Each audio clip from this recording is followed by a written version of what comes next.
دوو کتێبی تر کە لایەنێکێک لە نووسەر و وەرگێڕ و شاعیرە هەرە دیارەکان ئەویش زۆر بەڕێز بەیان سەلمانە بێگومان بە ئەنجام گەیاندراوە. دیارە بەیان سەلمان جگە لەوەی کەس بە زمانی کوردی چەندین بەرهەمی هەیە، بە زمانی عەرەبیش چەندین بەرهەمی تری پێشکەش کردو و جارێکی تر لەلایەن بەشێک لە وەرگێڕانەوە بێگومان وەرگێڕەنە سەر زمانی کوردی. لە ئێستاە دوو لەو کتێبانەی کە کاری لەسەر کردووە و بە زمانی عەرەبی نووسیونی باڵندەکانیش دەنیشتنەوە بێگومان یەکێکە لەو کتێبانەی کە لە ئێستاە وەرگێڕاوەتە سەر زمانی کوردی و خوێنەران ئەتوانن سوودی لێ وەربگرن و ئەتوانن جارێکی تر بە بەشێک لە نووسینەکانی بەیان سەلمان شاد ببنەوە.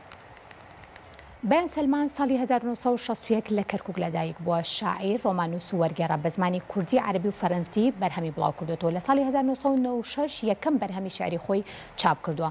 بەیان سەلمان لە ساڵی 1998ەوە لە پاریس ئەژی و خاوەنی چەندین کتێبە لە بوارەکانی شێعر و چیرۆک و ڕۆمان و دەقیشانۆی وەرگێڕان و ساڵی 2016 خەڵاتی ڕۆمان نووسینی لە دەستگای چاپ و بڵاوکردنەوەی ئەندێشە پێبەخشراوە. هەروە ماستەری لە ئەدەبی هاوچەرخ و ئەدەبی فەرەنسیشدا هەیە.